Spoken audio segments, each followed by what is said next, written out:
Hello everyone, জ্ঞানজ্যোতি coaching সেন্টারের পক্ষ থেকে তোমাদের সকলকে জানাই স্বাগত। আমি অসীম দাস আবার চলে এসেছি তোমাদের সোশ্যোলজি নিয়ে। তোমরা যারা আমাদের চ্যানেলটাকে ফলো করো এবং যারা আজকে আমাদের চ্যানেলটায় প্রথম আমাদের ভিডিওগুলো দেখছো, তাদের বলে রাখি, যারা আমাদের চ্যানেলটা ফলো করো প্রত্যেকটা ভিডিওর পরে বা প্রত্যেকটা ক্লাসের পরে অতি অবশ্যই কমেন্ট করে জানাবে যে ক্লাসেসগুলো কেমন আছে। এবং যারা নতুন আমাদের ভিডিওটা আজকে দেখছো তাদেরকে বলছি আমাদের এই চ্যানেলটাকে সাবস্ক্রাইব করে রাখবে। আমরা কিন্তু তোমাদের যে কলেজের যে বিভিন্ন পড়াশোনাগুলো বিভিন্ন ইউনিভার্সিটির আন্ডারে, আমাদের ওয়েস্ট বেঙ্গলের আন্ডারে যেসব ইউনিভার্সিটিগুলো আছে, সেই ইউনিভার্সিটির আন্ডারে যে বিভিন্ন কলেজগুলো আছে, সেই কলেজগুলোর টপিকগুলো যেগুলো দেওয়া হয়েছে তার উপরে কিন্তু আমরা তোমাদের ক্লাস করাচ্ছি। ঠিক আছে, তো তোমরা অতি অবশ্যই আমাদের চ্যানেলটিকে সাবস্ক্রাইব করে রাখবে, তাহলে তোমাদের কিন্তু পড়াশোনাটা করতে সুবিধা হবে। এবং যারা ভাবছো যে একটা ভালো টিউশন পেলে বা একটা ক্লাসেস পেলে আমার পড়াশোনাটা খুব ভালো হতো, তাদের জন্য বলছি আমাদের জ্ঞানজ্যোতি কোচিং সেন্টার কিন্তু তোমাদের জন্য অনলাইন ক্লাসেস এবং পিডিএফ আকারে নোটস কিন্তু প্রোভাইড করা শুরু করে দিয়েছে। ঠিক আছে, তো তোমরা যারা অনলাইন ক্লাসেসে যুক্ত হতে চাচ্ছ তারা অতি অবশ্যই এখানে দেখো দুটো নাম্বার দেওয়া আছে, 6295916282 এবং 7076398606। এই দুটো নাম্বারে তোমরা আমাদের সাথে যোগাযোগ করে কিন্তু তোমরা অনলাইন ক্লাসেসগুলো নিতে পারো এবং উইথ সাজেশন তোমরা পিডিএফ আকারে নোটসগুলো কিন্তু আমরা তোমাদের জন্য প্রোভাইড করে থাকি। ঠিক আছে, তো দেখো আজকে আমি সোশ্যোলজির যে টপিকটা নিয়ে তোমাদের সাথে আলোচনা করব সেটা হচ্ছে relation between sociology and anthropology. তো কি এই যে সমাজতত্ত্ব, ঠিক আছে, যেটা আমাদের সাবজেক্ট, এই সমাজতত্ত্ব এবং নৃতত্ত্বের মধ্যে কি সম্পর্ক সেটা নিয়ে কিন্তু আজকের আমাদের ভিডিওটা। ঠিক আছে, তো বা আজকের আমাদের ক্লাসেসটা। তো দেখো এই যে নৃতত্ত্ব বা সামাজিক বিজ্ঞান, ঠিক আছে, সোশ্যোলজি বা অ্যানথ্রোপোলজি, এটা কিন্তু অন্যান্য বিজ্ঞানের থেকে কিন্তু অনেক নবীন এবং আধুনিক বিজ্ঞান। তার কারণ কি অন্যান্য বিজ্ঞানগুলো কিন্তু যখন তৈরি হয়েছিল তার অনেক পরে কিন্তু এই বিজ্ঞানটা তৈরি হলো, যেটা হচ্ছে আমাদের সোশ্যোলজি বা অ্যানথ্রোপোলজি।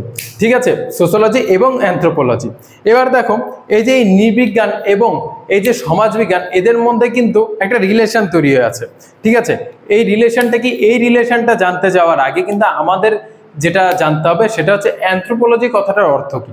ঠিক আছে, এই যে অ্যানথ্রোপোলজি কথাটা, এটা কিন্তু দুটো কথা থেকে তৈরি হয়েছে। ঠিক আছে, দুটো কথা থেকে তৈরি হয়েছে, যেমন একটা হচ্ছে অ্যানথ্রোপোস এবং সেকেন্ডটা হচ্ছে লোগোস।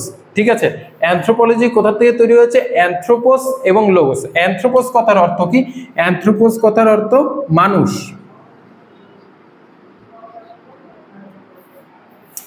এবং স্টাডি কথার অর্থ কি, স্টাডি যেটা আছে সেটা হচ্ছে লোগোস থেকে এসেছে। লোগোস কথার অর্থ হচ্ছে স্টাডিজ। অ্যানথ্রোপোসের অর্থ হচ্ছে মানুষ এবং লোগোসের অর্থ হচ্ছে স্টাডি বা আলোচনা। তো দেখো এই যে মানুষ নিয়ে যে আলোচনা করা হয়, ঠিক আছে, অ্যানথ্রোপোলজি হচ্ছে মানুষ নিয়ে আলোচনা। মানুষ নিয়ে যেই বিষয়ে আলোচনা করা হয়, যেই বিষয়টাতে বা যেই সাবজেক্টে মানুষ নিয়ে আলোচনা করা হয়, সেটাই কি হচ্ছে, সেটা হচ্ছে অ্যানথ্রোপোলজি। এবং আমাদের সোশ্যোলজি কথার অর্থ কি, আমাদের সোশ্যোলজি কথার অর্থ হচ্ছে সমাজতত্ত্ব। সমাজতত্ত্ব, এখানে কি করা হয়, সমাজ নিয়ে আলোচনা করা হয়। ঠিক আছে, অ্যানথ্রোপোলজিতে মানুষ নিয়ে আলোচনা করা হয় এবং আমাদের যে সোশ্যোলজি আছে সেখানে কি সমাজ নিয়ে আলোচনা করা হয়। তাহলে তোমরা নিশ্চয়ই বুঝতে পারছো যে একটা সমাজ কি করে গঠিত হয়। মানুষ ছাড়া কি সমাজ তৈরি হতে পারে? মানুষ ছাড়া কিন্তু সমাজ তৈরি হতে পারে না।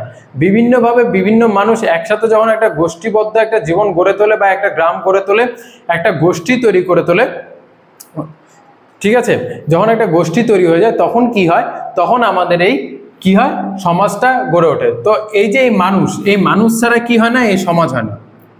মানুষ ছাড়া সমাজ হয় না। তার জন্যই বলা হয়েছে কি অ্যানথ্রোপোলজি এবং সোশ্যোলজি কিন্তু একে অপরের সাথে কিন্তু এদের রিলেশন আছে। ঠিক আছে, দেখো এখানে কি বলা হয়েছে, এই যে অ্যানথ্রোপোলজি, এই অ্যানথ্রোপোলজিটা মানুষ নিয়ে কথা বলে, মানুষের সভ্যতা সংস্কৃতি, ঠিক আছে, যেটা আছে মানে আদিম মানুষ কি করে প্রথম দিকে মানুষ কি করে আসলো সেটা নিয়েই কথা হচ্ছে আমাদের অ্যানথ্রোপোলজি বা নৃতত্ত্বের কথা। ঠিক আছে, মানুষ নিয়ে। এবং আমাদের সমাজতত্ত্ব কি করছে, আমাদের সমাজতত্ত্ব মানুষের যে গোষ্ঠীটা তৈরি হয়েছে, ঠিক আছে, আজকে ডেটে মানুষের যে গোষ্ঠীটা তৈরি হয়েছে সেটা নিয়ে কারা কথা বলে, আমাদের সমাজতত্ত্ব বা আমাদের সোশ্যোলজি কথা বলে থাকে। ঠিক আছে। তার জন্য কি, তার জন্য দেখা যাচ্ছে যে আমাদের এই সমাজতত্ত্বের যদি আমরা ধারণা নিতে চাই তাহলে আমাদের অ্যানথ্রোপোলজির উপরে কিন্তু ভরসা করতে হয়। ঠিক আছে, কারণ আমরা যদি মানুষ সম্পর্কে না জানি তাহলে সমাজ সম্পর্কে কি করে জানবো, তাই না?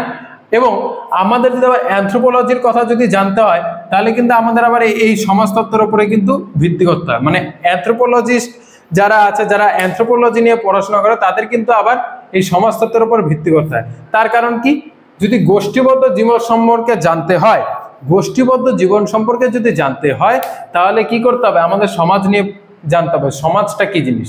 কারণ আদিম মানুষও তো গোষ্ঠী গড়ে তুলেছিল, তারাও তো গোষ্ঠীবদ্ধ জীবনেই থাকতো। তার জন্য কি এই আমাদের এই সোশিওলজি এবং আমাদের অ্যানথ্রোপোলজি কি একে অপরের পরিপূরক।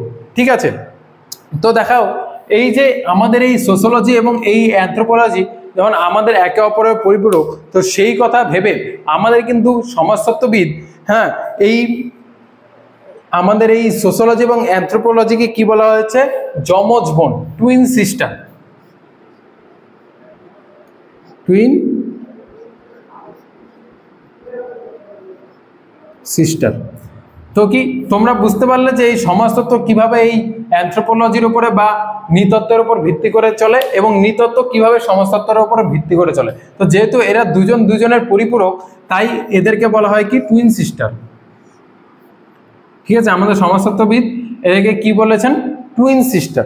ঠিক আছে, এবার দেখো, আবার বিভিন্ন জায়গায় দেখা যায় যে আমাদের যে সমাজতত্ত্ব এবং আমাদের যে নৃতত্ত্বটা আছে, যে আমাদের সোশিওলজি এবং আমাদের যে অ্যানথ্রোপোলজি, এদের মধ্যে কিন্তু আবার কি বৈষম্য কিছু কিছু জায়গায় কিন্তু কি করা হয়, দেখা যায়। ঠিক আছে, বিভিন্ন জায়গায় কিন্তু এদের মধ্যে বৈষম্য দেখা যায়। সেটা কি, এদের আলোচনার বিষয়বস্তু। আলোচনার বিষয়বস্তু কি, এই যে আমাদের সমাজতত্ত্ব, এ কি করে, সমাজ নিয়ে আলোচনা করে, তাই না? আবার আমাদের এই অ্যানথ্রোপোলজি কি করছে, অ্যানথ্রোপোলজি মানুষ নিয়ে আলোচনা করছে, তাই না? সমাজতত্ত্ব কি করে, সমাজ নিয়ে আলোচনা করে, এবং অ্যানথ্রোপোলজি কি করে, অ্যানথ্রোপোলজি আমাদের মানুষ নিয়ে আলোচনা করে থাকে। ঠিক আছে, এবার দেখো, এবার যেটা আছে সেটা হচ্ছে এই যে এদের সাম্প্রতিক ঘটনা। ঠিক আছে, সাম্প্রতিক ঘটনার ক্ষেত্রে কি বলবো, ঠিক আছে, এই যে সমাজতত্ত্ব, এই সমাজতত্ত্ব কি বর্তমানে যা ঘটছে, ভবিষ্যতে যা ঘটেছে, এই টোটালটা নিয়ে কিন্তু আমাদের এই সমাজতত্ত্ব আলোচনা করে থাকে। ঠিক আছে, আমাদের সমাজতত্ত্ব কি করে থাকে, এই টোটালটা নিয়ে আলোচনা করে থাকে। কিন্তু আমাদের অ্যানথ্রোপোলজি যেটা আছে, আমাদের এই অ্যানথ্রোপোলজি কি করে থাকে, আমাদের অ্যানথ্রোপোলজি কিন্তু, ঠিক আছে,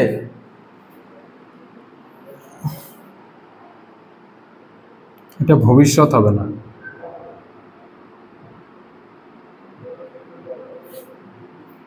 যা ঘটে গেছে।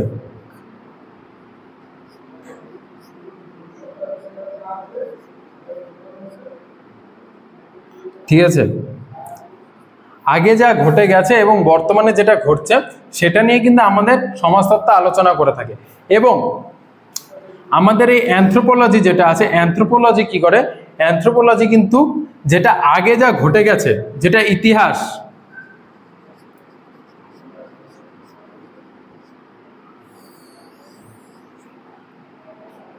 ঠিক আছে, সেটা নিয়ে কিন্তু আলোচনা করে। ঠিক আছে, অ্যানথ্রোপোলজি কি আগে তোমার যা ঘটে গেছে, ঠিক আছে, মানে মানুষের যে আদিম যে মানুষ ছিল সেটা নিয়ে আমাদের হচ্ছে অ্যানথ্রোপোলজি কথা বলে। এবং আমাদের সমাজতত্ত্বটা কি আমাদের জীবনে যেটা ঘটে গেছে এবং বর্তমানে আমাদের সাথে যা ঘটছে সেটা নিয়ে কিন্তু আমাদের সমাজতত্ত্বটা আলোচনা করে। ঠিক আছে, তো এই ছিল হচ্ছে আমাদের সোশিওলজি এবং অ্যানথ্রোপোলজি। এবং এদের মধ্যে যতই বৈসাদৃশ্য থাক, ঠিক আছে, এদের মধ্যে যতই বৈসাদৃশ্য থাক, কিন্তু দেখা যায় কি আমরা যদি অ্যানথ্রোপোলজির ব্যাপারে জানতে চাই তাহলে আমাদের সমাজতত্ত্বের উপরে ভিত্তি করতে হবে বা সোশিওলজিটাকে জানতে হবে। আবার সোশিওলজিটাকে যদি জানতে হয় তাহলে আমাদের অ্যানথ্রোপোলজি বা নৃবিজ্ঞানের উপরেও কিন্তু আমাদের সমানভাবে কিন্তু ভিত্তি করে পড়াশোনাটা বা জানতে হবে। ঠিক আছে, তো তার জন্য কি বলা হয় যে যাই তাদের মধ্যে যতই বৈসাদৃশ্য থাক তারা কিন্তু টুইন সিস্টার হিসেবে কাজ করে থাকে। ঠিক আছে, তো এই ছিল তোমাদের সোশিওলজি আর অ্যানথ্রোপোলজির রিলেশনটা। ঠিক আছে, তো আজকেই তোমাদের যে এই সোশিওলজির অ্যান্ড অ্যানথ্রোপোলজি যেটা ছিল সেই ক্লাসটা এখানেই শেষ হচ্ছে। ঠিক আছে, এর উপরে আমাদের কিন্তু আমাদের জ্ঞানজ্যোতি কোচিং সেন্টার তোমাদের জন্য পিডিএফ আকারে নোটস তৈরি করেছে এবং অন্যান্য সাবজেক্টগুলোর উপরেও কিন্তু আমাদের জ্ঞানজ্যোতি কোচিং সেন্টার নোটস প্রোভাইড করছে। এবং তোমরা বিভিন্ন ইউনিভার্সিটির আন্ডারে যারা যে কলেজে পড়ছো সেই কলেজের ওপরে তোমাদের যে সিলেবাস আছে সেই সিলেবাসের উপর ভিত্তি করে কিন্তু আমাদের এখান থেকে নোটস প্রোভাইড করা হচ্ছে এবং অনলাইন ক্লাসেসগুলো হচ্ছে। ঠিক আছে, তো তোমরা অতি অবশ্যই আমাকে ভিডিওতে কমেন্ট করে জানাবে যে ক্লাসগুলো কেমন লাগলো এবং আমাদের চ্যানেলটিকে সাবস্ক্রাইব করে দেবে। তো ঠিক আছে, আজকের মতন এখানেই ক্লাসটা শেষ করছি। Thanks for watching. Thank you.